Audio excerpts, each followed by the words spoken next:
I'm Ashley Banfield, and tonight we are uncovering the truth. We have a major update on the mysterious disappearance of Lynette Hooker in the Bahamas. And today, there is some major movement on the case. The United States Coast Guard Investigative Services is active, now urging the public to help them find someone. They need to locate a critical witness to whatever happened in Pat's Bay on April 4th, the night Lynette Hooker vanished. By now, you have heard the absurd story her husband, Brian Hooker, is telling, right? He claims they were heading back from a bar when she simply fell off the deck. That the waves were too high, the conditions too rough, and he just could not save her. He claims he lost her, drifting for 9 hours before winding up 4 miles away. It sounds like pure fiction, but now our job is to actually prove it. It comes down to this. I strongly suspect Brian and Lynette actually made it back to their vessel, Soulmate, which was anchored in Aunt Pat's Bay, just off Elbow Cay. Crucially, they were not alone out there. Other boats were anchored nearby. Many people, in fact, because it is a famously calm harbor. You do not get 2 to 3 foot waves in high winds because you are sheltered by the island. It is literally called Safe Harbor, which is why boats anchor there. Tonight, I will share some key findings. First, I'm going to identify a mystery. Boat, because we have actually tracked it down. I located the vessel, and I have its name. The Coast Guard released this photo. In their image, you could not tell what kind of boat it was. The name was completely illegible, hidden in the shadows. Well, we have identified it, and I have a much clearer photo than the United States Coast Guard of this neighbor vessel, which was anchored next to Soulmate. And their tracking transponder was switched off that entire evening. So they remained a mystery to investigators, but we found them anyway. I sincerely hope federal authorities are watching tonight, because we have critical intelligence to share. There is something else I must show you tonight, which serves as a major piece of this puzzle. A friend of the couple. Well, not Brian's, but a loyal friend of Lynette named Blaine Stevenson conducted a highly revealing demonstration earlier today. He stepped into a dinghy almost identical to the boat the Hookers used that night. Facing a 20-knot headwind and armed with just one oar. A single paddle. He conducted this real-time test to see if he could easily paddle back to his vessel alone, and it only took him less than 90 seconds. And you are about to see that footage yourself. You will see exactly what a 20-knot wind looks like, while Brian Hooker claims he simply could not reach his wife. Blaming the waves and the rough currents. But there are absolutely no currents in that bay. I have consulted numerous locals about the White Sound Channel and the bone fishing. Flats directly on the side of the channel that are literally ankle deep. Listen, there are no currents in there, so please stop telling this lie. It is insulting. You easily could have paddled toward your wife as she drifted away into the dark. The whole excuse is absurd. There were only a few hundred yards from shore. It is incredibly shallow there, and your vessel was actually only 1,000 meters away. Yards, exactly 1,000 yards away. Once again, the story is total garbage. We know it. Now, it is just a matter of picking every piece of it apart. Seasoned mariners know better than to believe this absolute nonsense he is feeding to anyone who will listen. And the Bahamian police, I truly hope, for the love of Jesus, that you are dissecting everything he said. Because right now, I do not feel good about your investigation. It just does not feel like you have scrutinized every detail of his story. To be completely honest, I believe there is probable cause right there in his own words. Just look at the marine charts and the wind records from that night. You never would have drifted over to Marsh Harbor. You would have drifted straight onto Lubbers. So much of this tale is a lie. He claims the waves were 2 feet high. 2 to 4 feet? No, they were not. Not according to everyone out there. Everyone. And what about the actual video footage we obtained and shared? Another falsehood. What about simply lying directly to law enforcement? Does that not constitute probable cause? But I digress. They let him go. He fled the country. I doubt he will ever return. I am going to show you this demonstration of what Blaine did, and it is an absolute joke.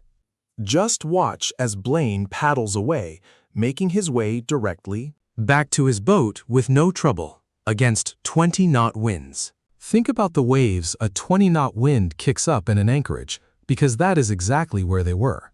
And then there is this. The Coast Guard handpicks a news outlet and releases this blurry, low-quality photo, basically asking CBS if they can broadcast this image. We are searching for whoever owns this boat. Yet they claim they cannot identify the boat's make, saying it is just too blurry. They supposedly cannot read the name on the hull, leaving it a complete mystery. Well, thanks for tuning in here instead of CBS, because we actually tracked down the boat and we have a much clearer picture. And I can tell you, thanks to a very helpful man named Alvaro who enhanced this photo for us, we can reveal that the vessel is actually named Azura, spelled Azzurra. But why are they actively looking for them? That is the real question. Why hunt for this specific vessel? No, it is not because they were directly involved. It is because several highly suspicious things occurred on the night of April 4th. Incredibly shady, and I suspect a lot of suspicious activity went down aboard Soulmate that night. Certainly not what Brian claims took place 1,000 yards to the north. While he was allegedly trying to pilot his dinghy from the Abaco Inn back to Soulmate with Lynette, and whoops, overboard she goes, and suddenly he is playing the heroic former Marine. By the way, I normally say once a Marine, always a Marine. But you, my friend Brian Hooker, are no Marine. You do not represent any of the core virtues of the United States Marine Corps. A highly trained Marine, and you could not even drop the anchor from your dinghy. No, it never crossed your mind? You could not jump into 5 foot deep water and rescue the wife you pretend to love? Thrown right out of your boat when the water was glassy. Yes, we checked. The water was perfectly calm. Perhaps a tiny ripple near White Sound Channel, but absolutely nothing like the chaos you described. So that is a complete lie. Claiming there were 2 to 4 foot waves that night is pure fiction, along with massive currents and heavy tides. Then you pretend you have no idea how the tides work. But I heard you. I actually heard you talking to Blaine. I heard your phone call where you claimed you did not really understand the local tides. Really? Because you suddenly seemed to understand flood tides and ebb tides at midnight.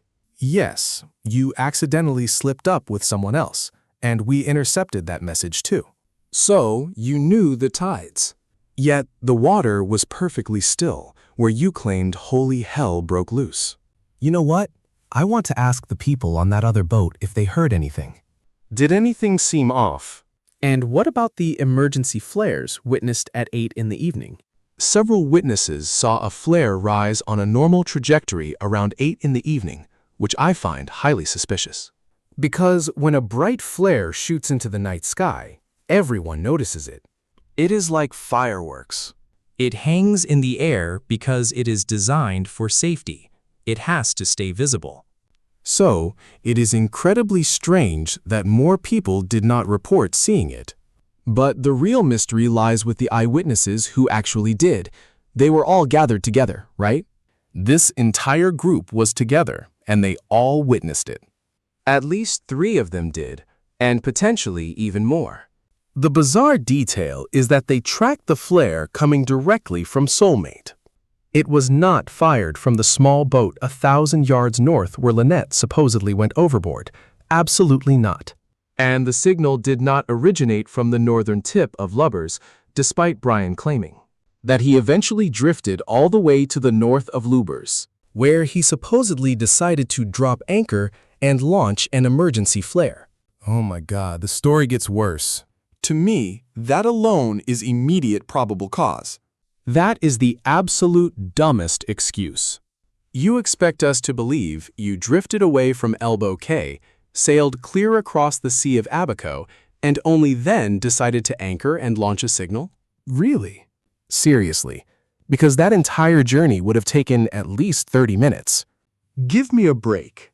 So we need to find out if anyone on the neighboring boat, Azura, saw a flare. Did they hear any shouting or perhaps a loud banging sound? Coming from above or below deck? Did they spot a small dinghy passing near their stern or bow toward the neighboring vessel, Soulmate? Did anyone watch them hoist that tender back up onto the stern davits? Because as you know, many boaters leave their gear tied behind, but people constantly steal tenders. Thefts happen under the cover of night. It is terrible, but thieves are out there. They will simply untie a dinghy and vanish into the dark. Some boat owners chain them up, but others hoist them onto the davits instead. Makes it much harder to steal them that way. Not impossible, but what did Azura see? What did they hear, if anything? They might not know any of this story yet. But if you are watching and you belong to the sailing community, and for the love of God, I know so many of you have tracked this because it is a true sailor story. And I know many of you have latched on to this case and are following it closely. Please do not forget to subscribe. Do me a favor and spread the word on the Coconut Network. Please track down the owners of Azura. We really need to speak with them. We want them to know they are incredibly important cogs in this wheel right now. They might have critical information for this investigation. They could hold the absolute linchpin. They might say, yeah, it was around 8 o'clock. We were just finishing up dinner, and we waved over to, Lynette and Brian on the Soulmate. They were in the cockpit. By the way, I keep mistakenly calling their boat a ketch. It is not. It is actually a 46-foot sloop. My apologies. It is a sloop. I finally figured it out. It is a sloop. Sloop, sloop, sloop. Sloop hulls usually curve up at both ends. But anyway. Did they notice any couple on board that sloop? Say after 7:45 at night when there should have been nobody. On board that sloop, because all hell broke loose, according to Brian. By 7:45, they were 1,000 yards away from that vessel. They never made it there. She drifted out. Brian lost his paddle. He just could not do it. He could not make it. He could not save her. He threw a flotation cushion to her, but not even a life jacket. Yet there were 2 right in the boat. And then he drifted for 9 hours to Marsh Harbor. Did they witness that? There is so much crucial detail they could offer. Do they have security cameras? Because a lot of boaters do. Plenty of people keep security cameras on their vessels. You know what else some boaters have? And we suspect Brian and Lynette did too. Triggered lights. Motion sensor lights. Did their motion sensor lights trigger anytime after, say, 7:45? 7:41? 8 o'clock? Midnight? Did they look out and think, what the hell? Our bow lights are flashing, which is normally a reason to climb out of bed and check if someone is stealing your dinghy off the davits. Or whatever else is on your boat, right? Or coming for you. Because yes, that actually happens. So they could provide a massive windfall of information. And by the way, if you know this boat, the Azura, spelled A-Z-U-R-A, or if you happen to know the folks on board, email dropdeadseriousinfo@gmail.com. Tell them we need to reach them because they might hold vital clues to a serious investigation, potentially even a murder. Again, dropdeadseriousinfo@gmail.com. Just write it down. Hand it over to them and say, hey, the Americans are hunting for you. You might know something critical. It takes a village, guys, and we are building one. Piece by piece, we are gathering incredible tips and crucial information from you. I have met so many amazing people on this journey, and I want to thank everyone. I won't name names because many of you need to stay anonymous, and I respect that. But honestly, you know who you are, and you have been vital in helping us piece together the clues we have uncovered. By the way, we have already handed those leads over to United States Coast Guard Investigative Services, mostly because We really are not sure what the Bahamian authorities are doing. It is hard to tell. It is strange, and many things I expected to happen simply have not. For instance, I watched that guy, Brian Hooker, walk out of jail after 5 days of lockup. Detainee, and he was still carrying his watch. Why did they not confiscate that watch? We have got an active missing person investigation and a highly suspicious story from a guy who smells incredibly fishy. Why didn't police hold on to his watch? That device is packed with tracking data and location history. He strolled right out of custody with it. The Bahamian police just handed it back. Basic Forensics 101, please. Do your job. Now, I want to show you what Blaine Stevenson has put together. Because it is completely eye-opening, and it clearly shows how absurd Brian Hooker's story really is. Remember, he claims under oath they were drinking all afternoon at Tahiti Beach. Before heading over to have 2 more drinks. 4:30 until about 7:30 at the Abaco Inn. And the Abaco Inn refuses to release security footage too. So we cannot verify their exit time, or if they were arguing before leaving. Local police apparently ordered the Abaco Inn not to release the tape. But why? What are they hiding? Anyway, moving on. Supposedly, they had 2 rum and cokes each while at the Abaco Inn. Just 2 drinks, following a whole day of heavy drinking at Tahiti Beach. That detail comes from Lynette, because her mother Darlene had recently spoken with her, and Lynette admitted they had spent the entire day drinking at the beach. So their final drinks spanned 3 hours, from 4:30 to 7:30 p.m.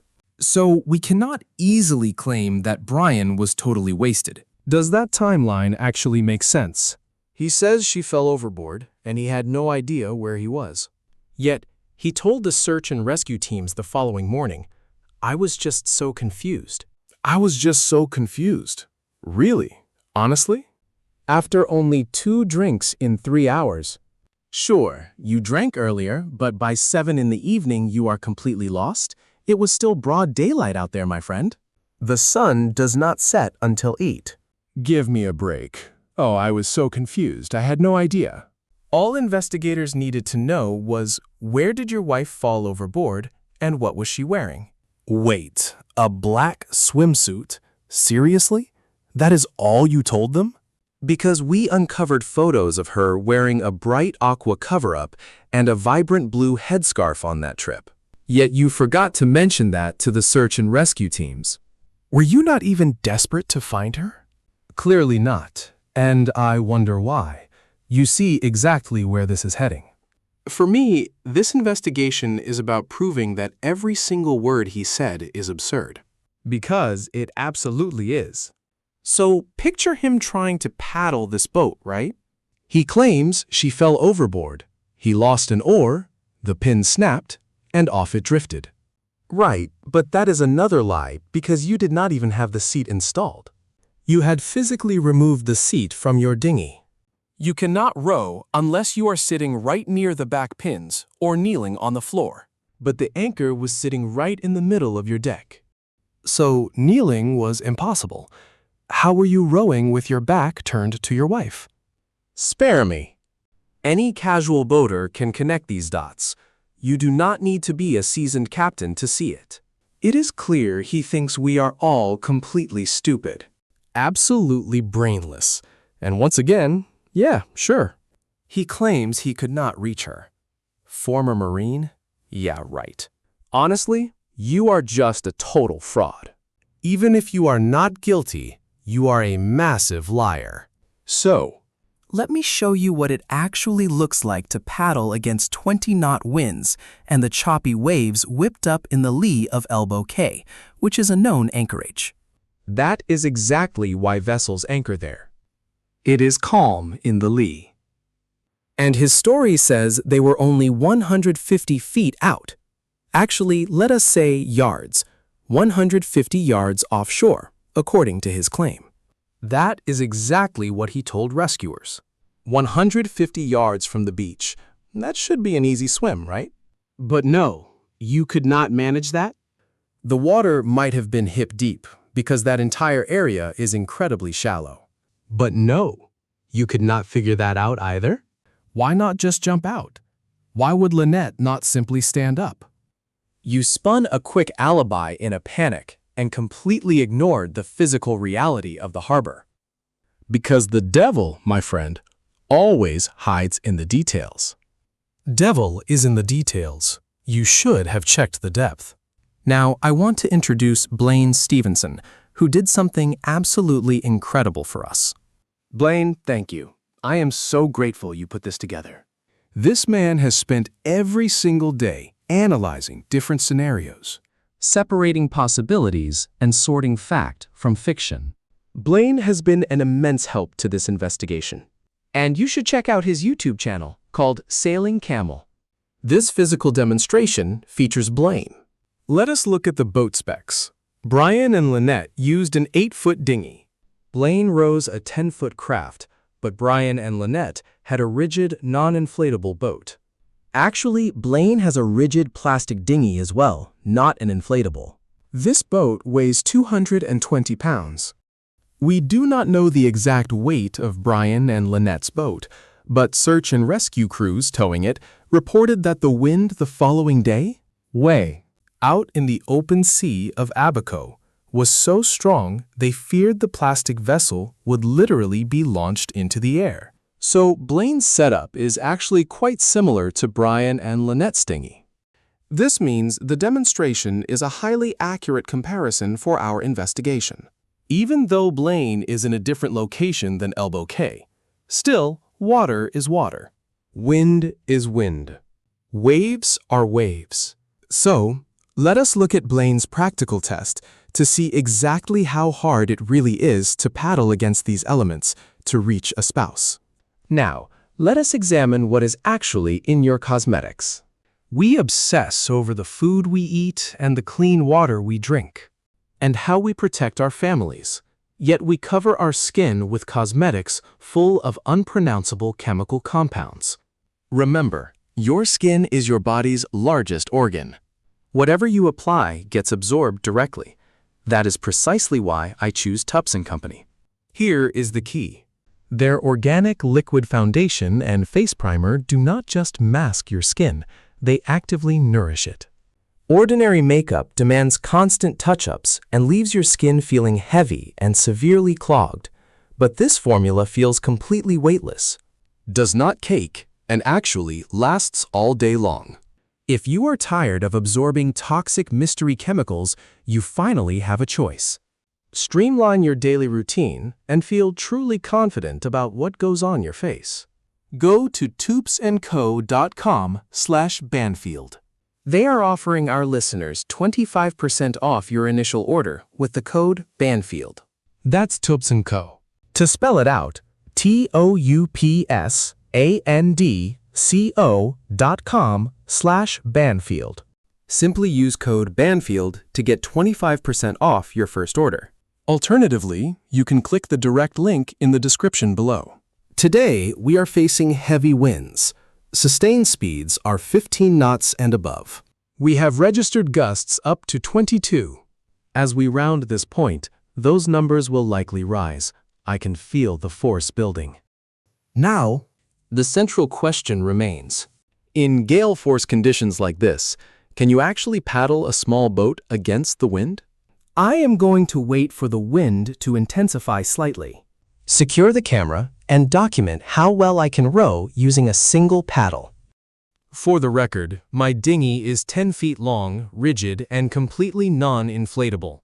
Constructed of hard plastic, it weighs roughly 220 pounds. Exactly. Next, we will show the wind meter hitting 20 knots or more, followed immediately by the actual physical trial of me trying to paddle this heavy dinghy. Also, I have the outboard motor ready if things go wrong, because the outcome here is completely unpredictable. The meter registered 20. We are consistently holding above 18 knots. Time to launch. The wind just dipped slightly to 17 knots. But we remain above 15 knots, holding steady. So, there you have it. I am fine, thanks. Just showing you. Was it fun? Absolutely not. Did 3 boats drift over to watch? Yes. Was the wind blowing over 20? Yes. Make of that what you will. Did you notice that detail right at the end? See, this demonstration proves how well Blaine understands the local boating community, the unspoken rule of the sea. If you show any sign of distress out there, and this has held true for my 50 years of experience on the water. If you are struggling and trying to paddle, other boaters will immediately come to help. Wherever they are, they will unfasten their dinghy, cast off, and head straight in your direction. Are you in trouble? Do you need a hand? If they are passing, they will change course, halt their journey, and pull up alongside. Nobody just cruises past. It is an unwritten rule. And sure enough, it happened. 3 separate vessels tried assisting Blaine when he paddled for only a minute and a half. I did not clock it exactly, but it was definitely under 2 minutes. 3 separate witnesses rushed to offer help. So, think about Brian Hooker's claim that Lynette fell off near White Sound Channel. Boats were everywhere.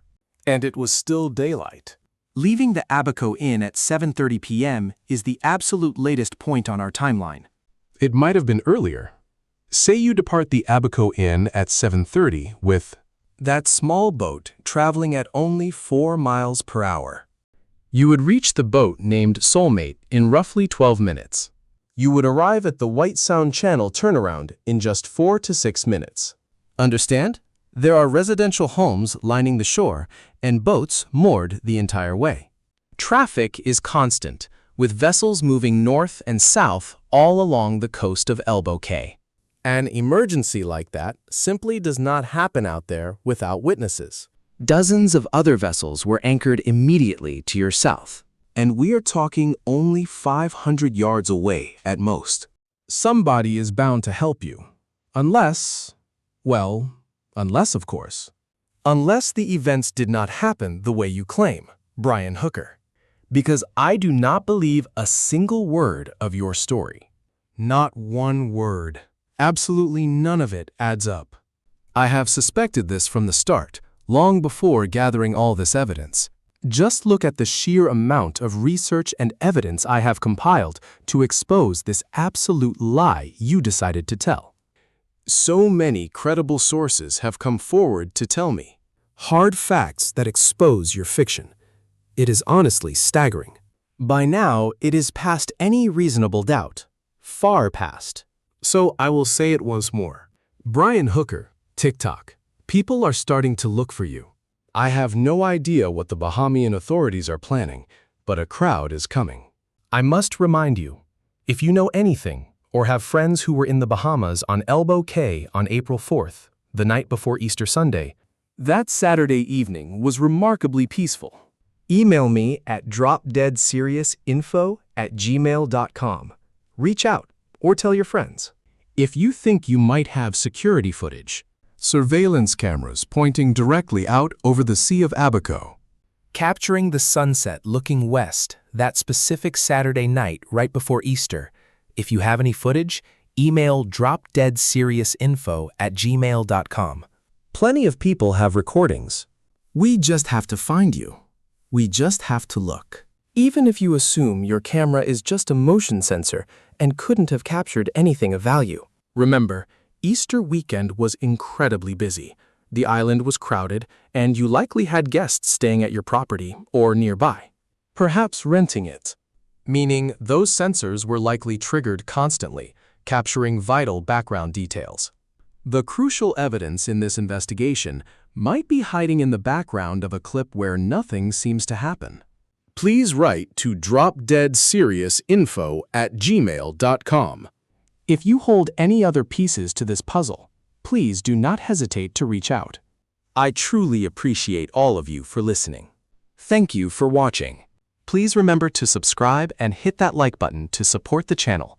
It makes a huge difference, and we would love to have you join as a member.